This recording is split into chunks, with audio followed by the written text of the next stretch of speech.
వనపర్తి జిల్లాలో వరి కొనుగోలు ప్రక్రియ వేగవంతంగా జరగాలన్న వనపర్తి జిల్లా కలెక్టర్ ఆదర్శ్ సురభి బుధవారం కలెక్టరేట్ కాన్ఫరెన్స్ హాల్లో జిల్లా కలెక్టర్ వరి ధాన్యం కొనుగోలుపై మిల్లర్ల వద్ద అన్లోడింగ్ ప్రక్రియకు సంబంధించి అధికారులతో వీడియో కాన్ఫరెన్స్ నిర్వహించారు.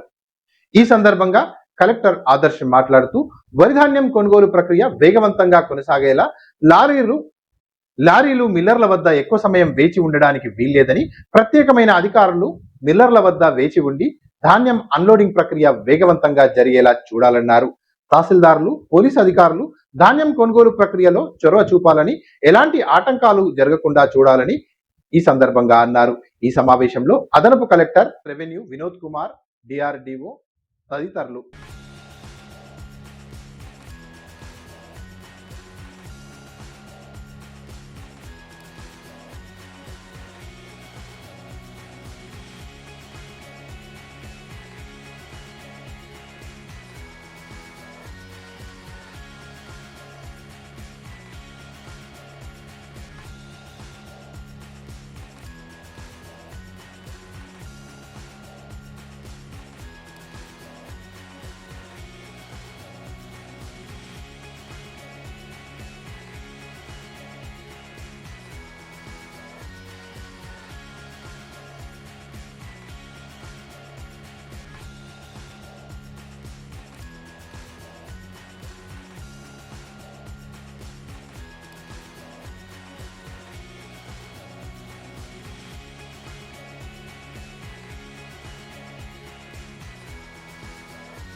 తెలంగాణ రాష్ట్ర ప్రభుత్వం ప్రతిష్టాత్మకంగా చేపట్టిన ప్రజాపాలన ప్రగతి ప్రణాళిక 99 రోజుల కార్యక్రమాన్ని వనపర్తి జిల్లాలో రైతు వారోత్సవాలను నిర్వహించారు.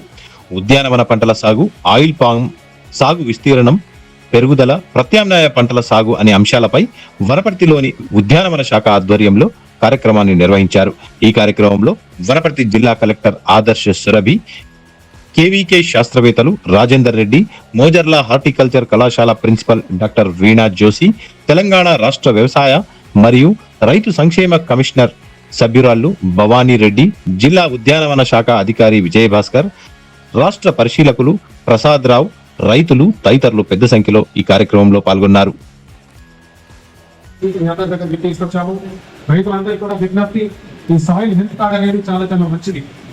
మీ దగ్గరికి మా ఏరియో కానీ హార్టికల్చర్ వాళ్ళు కానీ వచ్చి మీ భూమిలో ఒక శాంపుల్ తీసుకొని దాని సాయిల్ హెల్త్ కార్డ్ అంటే మన భూమి యొక్క ఆరోగ్యం.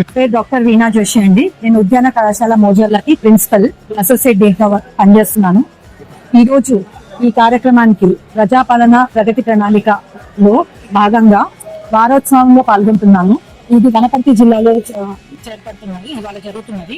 ఈ సందర్భంలో నాకు రైతు సోదరులకు ఒకటే చెప్పాలని మనవి ఏమనగా, మనం వరి ఇక్కడ మనకి నీళ్ళ ప్రాబ్లం కొరత ఎక్కువ లేదు కాబట్టి వరికి వెళ్తున్నారు చాలా మంది.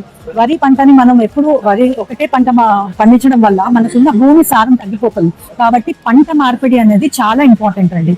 పంట మార్పిడి చేయడం వల్ల మనకి లాభాలతో పాటు ఎక్కువ పంట మార్పిడి ఉద్యాన పంటలతో చేసినట్టయితే మనకి లాభాలతో పాటు అధిక రాబడి కూడా మనకి పొందే అవకాశం ఉంటుంది. సో ఈ పంట మార్పిడిలో భాగంగా కూరగాయల సాగు ఎక్కువ చేయాలి. ఇప్పుడు మనం చూసినట్టయితే మన జిల్లానే చూసినట్టయితే వనపర్తి జిల్లాలో మనం మొత్తం రాష్ట్రంలో చూస్తే పక్క రాష్ట్రాల్లోకి మనం దిగుమతి తెచ్చుకుంటున్నాం కూరగాయలను. కాబట్టి మనమే మన జిల్లాకి సరిపోయేంత మనమే పండించినట్టయితే అని మన దిగుమతి తగ్గించుకొని మన లాభాలని మన రైతు సోదరులు లాభాలు పొందడానికి ఉంటుంది. ఈ ఉద్యాన పంటల్లో స్పెషల్లీ కూరగాయల దాంట్లో ఏమవుతుందంటే పర్ యూనిట్ ఉత్పత్తి ఎక్కువగా ఉంటుంది. సో మీరు వరి, పత్తి ఇలాంటివి చూసుకున్నట్టయితే ఈ మన ఉద్యాన పంటలు స్పెషల్లీ కూరగాయల పంటలు పండించినట్టయితే ప్రతి పరి యూనిట్ ఉత్పత్తి ఎక్కువగా ఉండడం వల్ల మనకి రైతు సోదరులకు ఎక్కువ లాభాయము మరియు రాబడి అందే అవకాశం ఉంటుంది. నేను భవానీ రెడ్డి, మెంబర్ అగ్రికల్చర్. ఈ వారం రోజులు నిన్న వ్యవసాయ శాఖ వారు, ఈ రోజు ఉద్యాన శాఖ వారు, రేపు పిఎం కుసుమ్ వారు తర్వాత ఎల్లుండి పశుసంవర్ధక శాఖ వాళ్ళు, ఆ తర్వాత నీటిపారుదల శాఖ వాళ్ళు ఇలా వారోత్సవాలు కండక్ట్ చేస్తా ఉన్నారు. చక్కటి అవకాశం ప్రతి ఒక్కరు కూడా రేపు పామిరెడ్డిపల్లిలో ఉంది దీనిపైన పిఎం కుసుమ్ మీద, దాన్ని అవగాహన చేసుకోవాలని. అట్లనే ఆయిల్ పామ్ ఏదైతే ఉందో ఈ రోజు మనం రాష్ట్ర ప్రభుత్వము సిద్దిపేటలో మొన్ననే ఇటీవల ముఖ్యమంత్రి గారు 300 కోట్లతో మంచి ప్రాసెసింగ్ యూనిట్ ఓపెన్ చేసిండు. మన రాష్ట్రంలో చాలా తక్కువలో ఉంది ఇప్పుడు సాగు, 70 లక్షల ఎకరాల వరకు కూడా విస్తీర్ణం చేయవలసిందిగా చెప్తా ఉన్నారు. సో ఇకపోతే 1 ఎకరానికి పెట్టే నీళ్లు వరి పొలం వేస్తే దాన్ని 3 ఎకరాలకు సరిపోయేంతగా ఆయిల్ పామ్ సాగు చేయొచ్చని, అట్లనే 1 ఎకరాకు వరి పండిస్తే 2.5 లక్షలు సంవత్సరానికి ఆదాయం వస్తే ఇంక్లూడింగ్ ఆల్ ద బోనస్.